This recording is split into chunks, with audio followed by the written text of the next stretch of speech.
मैं अधिवक्ता कमलेश कुमार मित्रा एक सामाजिक चिंतक हूँ। अक्सर अपने पंजाब के साथियों की यथा व्यथा से पीड़ित होता हूँ। वो अक्सर डॉक्टर वी आर अम्बेडकर की इस बात के लिए आलोचना करते हैं कि उन्होंने गांधी के साथ पूना पैक्ट का समझौता क्यों किया। इससे हमारी दलितों की स्थिति बहुत ख़राब हुई है। हमें जो राजनीतिक लाभ मिलना चाहिए था वो नहीं मिला। लेकिन ये साथी हमेशा कुछ इस तरह की बातें रखते हैं जो मेरे गले नहीं उतरती। इसलिए इस पर मैंने एक शोध लेख प्रस्तुत किया है जिसका ऑडियो वाचन यहाँ पर प्रस्तुत है। आप इसको सुने और समझें, क्योंकि जब तक हम इतिहास को सही रूप में नहीं समझेंगे हम कुछ नहीं कर सकते। और उन चीज़ों से हमको मिलेगा क्या? इस समय हमारा मूवमेंट चल रहा है आर्थिक समानता का। इसमें पंजाब के साथियों को हमारे साथ जुड़कर इस मूवमेंट को आगे बढ़ाना चाहिए। केवल डॉक्टर बी आर अम्बेडकर की आलोचना करते रहने से कोई लाभ नहीं होने वाला। हाँ, ऑडियो वाचन प्रस्तुत है। आप इस ऑडियो वाचन का लाभ उठाएं और इस ऑडियो वाचन को सुनें। गांधी अंबेडकर विवाद, जाति विभाजन की ऐतिहासिक सच्चाई और पंजाब के लिए सबक परिचय। भारतीय स्वतंत्रता संग्राम की पृष्ठभूमि में महात्मा गांधी और डॉक्टर बी आर अंबेडकर के बीच मतभेद न केवल राजनीतिक थे बल्कि सामाजिक न्याय की गहरी बहस का प्रतीक भी थे। गांधी ने हरिजन आंदोलन के माध्यम से छुआछूत उन्मूलन की कोशिश की, लेकिन अंबेडकर ने इसे अपर्याप्त मानते हुए दलितों के लिए अलग राजनीतिक प्रतिनिधित्व की मांग की। यह विवाद गोलमेज सम्मेलनों, राउंड टेबल कॉन्फ्रेंसेस में चरम पर पहुंचा, जहां ब्रिटिश सरकार ने जाति विभाजन को हथियार बनाया। उपयोगकर्ता के संदर्भ में, जहां कहा गया है कि उच्च जातियां और दलित एक साथ हिंदू नहीं कहे जा सकते, ये तर्क अंबेडकर के आंदोलनों से मजबूत होता है। पंजाब जैसे क्षेत्र जहां जाति व्यवस्था अपेक्षाकृत कम कठोर है, सिख धर्म के प्रभाव से कोई ये समझना चाहिए कि यह विभाजन राष्ट्रीय स्तर पर गहरा है। ये लेख तर्कपूर्ण ढंग से ऐतिहासिक तथ्यों पर आधारित है ताकि पंजाब के साथी इसकी गहराई समझ सके। डॉक्टर अंबेडकर के प्रारंभिक आंदोलन, जाति विभाजन की जड़ें। डॉक्टर अंबेडकर ने 1920 के दशक में ही दलित अधिकारों के लिए सत्याग्रह शुरू कर दिए थे, जो ब्रिटिश सरकार को जाति की कठोरता का स्पष्ट संकेत दे चुके थे। 1927 में महार सत्याग्रह चावदार तालाब आंदोलन में अंबेडकर ने नेतृत्व किया, जहां दलितों को सार्वजनिक तालाब से पानी पीने का अधिकार दिलाने के लिए हजारों लोग इकट्ठा हुए। यह आंदोलन असफल रहा, लेकिन इसने साबित किया कि उच्च जातियां दलितों को बुनियादी अधिकारों से वंचित रखती हैं। 4 इसके बाद 1930 में कालाराम मंदिर सत्याग्रह नासिक में अंबेडकर ने मंदिर प्रवेश के लिए 5 साल तक शांतिपूर्ण प्रदर्शन चलाया। लगभग 50,000 दलितों ने भाग लिया, लेकिन मंदिर के पुजारी ने प्रवेश रोका। इन आंदोलनों से ब्रिटिश न्यूज एजेंसी और सरकार को पता चल गया कि हिंदू समाज में उच्च और दलित जातियां अलग अलग हैं। उच्च जातियां दलितों को अछूत मानती रहीं और एक साथ हिंदू कहना सामाजिक न्याय के विरुद्ध था। 32D 4C 4850 decibel 044D0B British नीति डिवाइड एंड रूल पर आधारित थी, जिसने जाति को और मजबूत किया। वे जानते थे कि यह विभाजन स्वतंत्रता आंदोलन को कमजोर करेगा। एक F-17C 21876cc ये आंदोलन अंबेडकर की दृष्टि को दर्शाते हैं। वे जाति को हिंदू धर्म की जड़भेद मानते थे, न कि केवल सामाजिक कुरीति। पंजाब के साथियों के लिए तर्क, यहाँ जाति कम दिखती है, लेकिन राष्ट्रीय स्तर पर यह विभाजन आज भी आरक्षण बहसों में जीवित है। यदि पंजाबी समाज इसे नजरअंदाज करेगा, तो दलितों की आवाज दबती रहेगी। गोलमेज सम्मेलन तक गांधी की यात्रा, कठिनाइयां और व्यक्तिगत कुर्बानी। गोलमेज सम्मेलन 1930-32 तक पहुंचना गांधी के लिए वास्तव में कठिन था।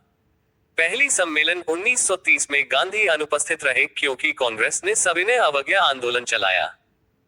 लेकिन दूसरी सम्मेलन 1931 में भाग लेने के लिए उन्हें ब्रिटिश से समझौता करना पड़ा, जो आंतरिक रूप से विवादास्पद था। इस दौरान गांधी के सबसे बड़े बेटे हरिलाल गांधी का उनके साथ गहरा वैचारिक टकराव चला। हरिलाल स्वतंत्रता संग्राम में सक्रिय थे, उन्हें 6 बार जेल हुई, लेकिन गांधी की कठोर ब्रह्मचर्य और राजनीतिक प्राथमिकताओं से असहमत थे। हरिलाल ने 1936 में इस्लाम कबूल कर लिया और 1948 में उनकी मृत्यु हो गई, जो गांधी की हत्या के कुछ महीने पहले थी।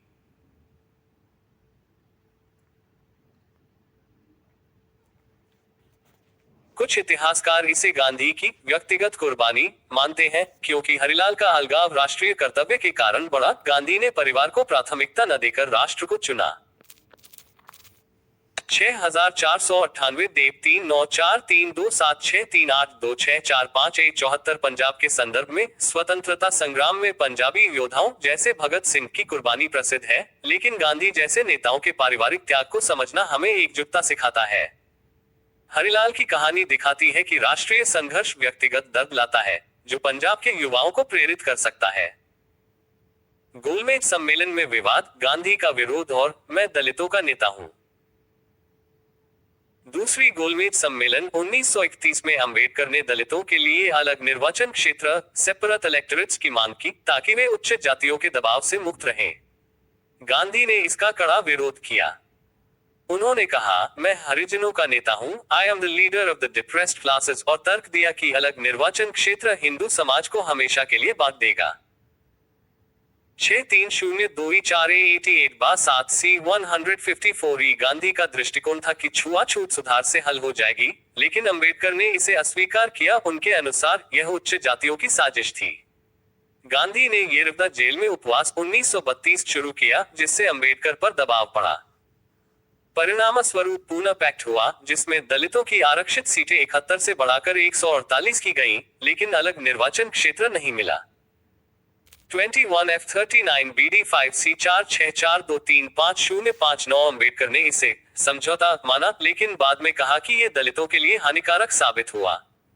E66D33 यहाँ तर्क, गांधी का विरोध अच्छे इरादे से था, लेकिन अंबेडकर की मांग व्यावहारिक थी।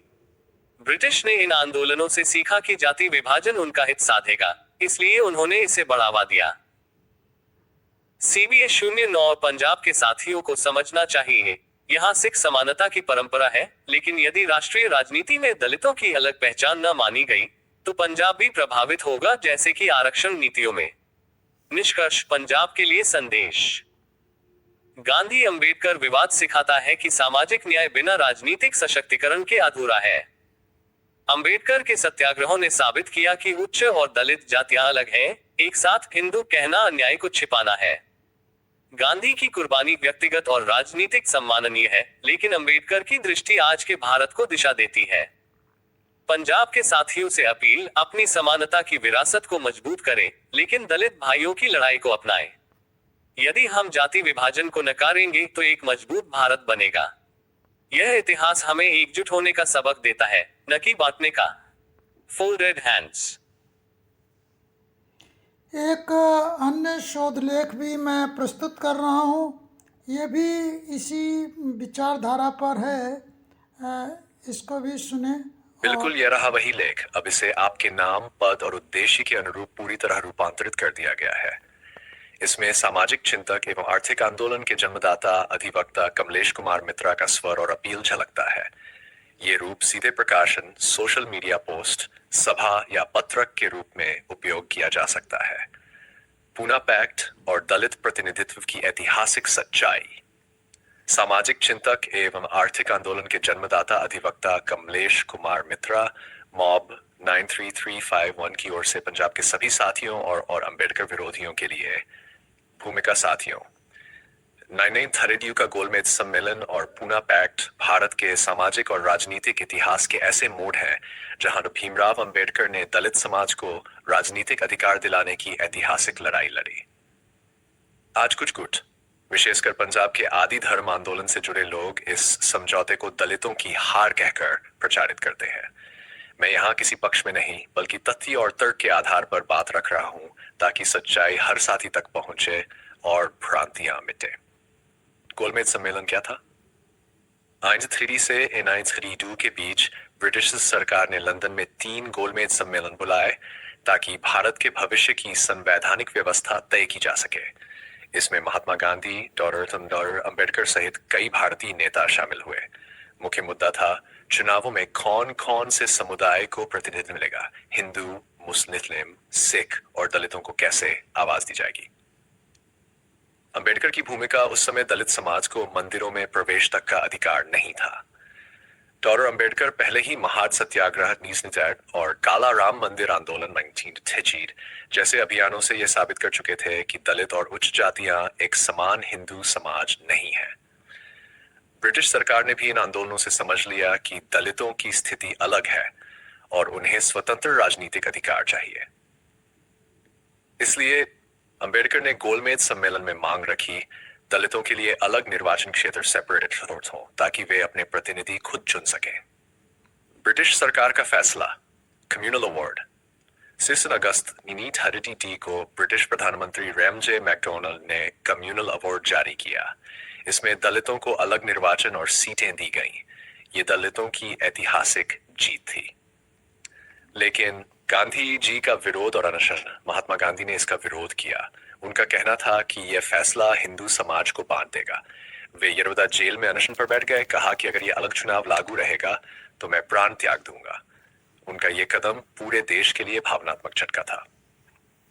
पूना पैक्ट, मजबूरी में समझौता। गांधी जी की हालत बिगड़ने लगी, दबाव बढ़ा और अंततः 22 सितंबर 1917 को यरवदा जेल पूना में डॉम अंबेडकर और गांधी के बीच समझौता हुआ, जिसे इतिहास में पूना पैक्ट कहा गया। इस समझौते के मुख्य बिंदु, अलग चुनाव खत्म हुए, लेकिन दलितों की सीटें 70 इनर्ट से बढ़ाकर ही 8 कर दी गई। संयुक्त निर्वाचन प्रणाली लागू हुई, पर सीटें दलितों के लिए आरक्षित रखी गई। यह समझौता डैट वर्षों के लिए था, पर बाद में यही आरक्षण प्रणाली हमारे संविधान का आधार बनी। बाबू मांगूराम मुगोवालिया और आदि धर्म आंदोलन की आलोचना। पंजाब में बाबू मांगूराम मुगोवालिया ने आदि धर्म आंदोलन चलाया था। वे मानते थे कि दलित न हिंदू हैं न मुसलमान, वे आदि धर्मी हैं। उनका तर्क था कि पूना पैक्ट से दलितों की स्वतंत्रता छिन गई। वे कहते थे, ओपन कोट, अंबेडकर ने गांधी के दबाव में झुककर गलती की, क्लोज कोट। उनकी आपत्ति थी कि अलग चुनाव रहने देते तो दलित अपनी राजनीतिक पार्टी और नेतृत्व स्वतंत्र रूप से विकसित कर सकते थे। लेकिन वास्तविकता क्या थी? साथियों, आलोचना करना आसान है, पर इतिहास की परिस्थिति को समझना जरूरी है। 1. गांधी का अनशन सिर्फ दबाव नहीं, राष्ट्रीय संकट था। अगर गांधी की मृत्यु होती तो पूरे देश में दलितों पर हिंसा भड़क सकती थी।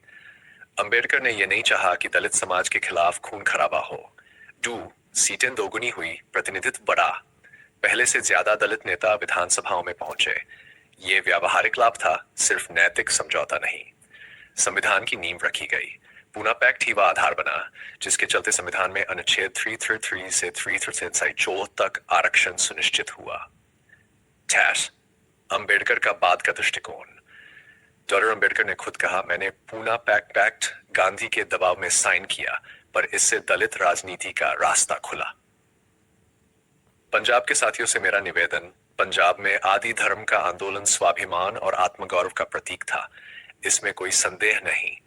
पर इतिहास को समझते समय हमें भावनाओं से नहीं, परिस्थितियों से देखना चाहिए। पूना पैक्ट न दलितों की हार थी न गांधी की जीत।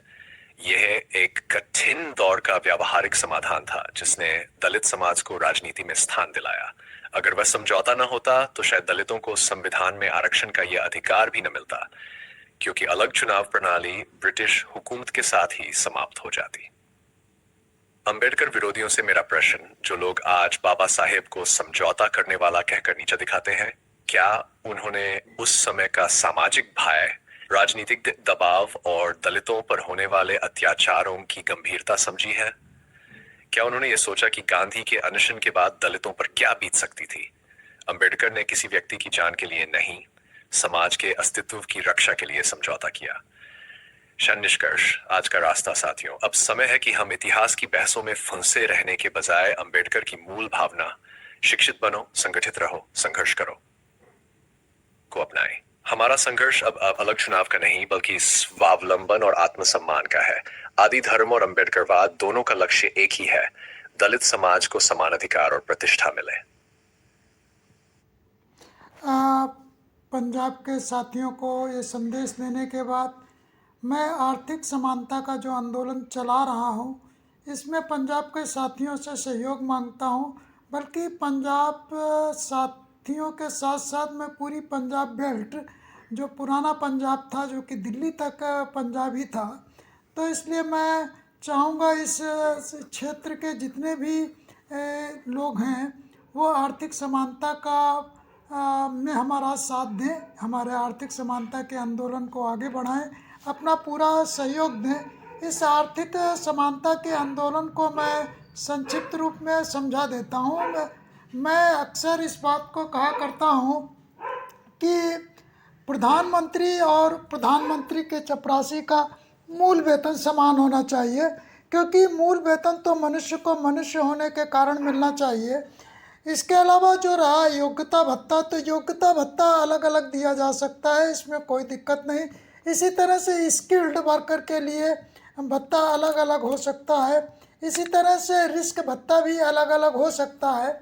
इस तरह से जो आवास सभी को समान रूप से अकोमोडेशन मिलना चाहिए, महंगाई भत्ता समान रूप से मिलना चाहिए। इसके बाद हम आते हैं व्यापार क्षेत्र की तरफ। अगर व्यापार क्षेत्र में बात करें तो जो बैंकें हमारा प्रतिवर्ष जो है लोन बांटती हैं, तो जो भारत के जो विविध जनसंख्या है, यानी हिंदू, मुस्लिम, सिख, ईसाई, दलित, ओबीसी आदि, तो बैंकों पर ये नियम लागू किया जाए कि उस वर्ष जो उद्योगपति अपने लोन की मांग कर रहे हैं उसको उनकी जनसंख्या के अनुपात में बांटा जाए, ताकि सभी को रोजगार करने का समान अवसर मिले। इसी तरह से असंगठित क्षेत्र के लिए उनके मूल वेतन को समान कर दिया जाना चाहिए। जो सरकारी सेक्टर या निजी सेक्टर में काम कर रहे हैं उनके समान असंगठित क्षेत्र के लेबर्स के लिए कर दिया जाना चाहिए।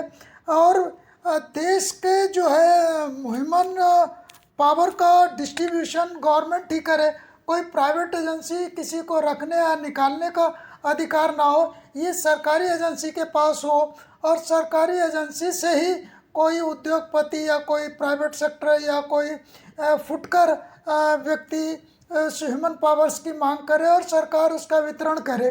तो इससे ये होगा कि उनके जो पारिश्रमिक है उसकी चोरी नहीं हो पाएगी, उस पर लूट नहीं हो पाएगी। इस तरह सरकार द्वारा लागू की गई मूल वेतन की नीति सबसे समान रूप से लागू होगी। अगर फिर भी कोई डिफरेंस रह जाता है मूल वेतन की समानता में, तो सरकार अपने मद से उसको जो है कंपनसेट कर सकती है, ताकि भारत देश के सभी नागरिकों का एक समान लगभग एक समान जीवन स्तर होना चाहिए। इसी के साथ मैं अपनी वाणी को विराम देने का प्रयास करूंगा, हालांकि प्रयास ही कह सकता हूं, क्योंकि मैं जब तक हमारा आंदोलन पूर्ण नहीं हो जाता मेरा संघर्ष जारी रहेगा। संदेश के रूप में ओपन कोट, डॉक्टर अंबेडकर ने जो आरंभ किया हमें उसी को आगे बढ़ाना है, आरोपों में नहीं, आत्मनिर्भरता में, क्लोज कोट। अधिवक्ता कमलेश कुमार मित्रा, सामाजिक चिंतक एवं आर्थिक आंदोलन के जन्मदाता, मॉब 93351224। क्या आप चाहेंगे कि मैं इस लेख को PDF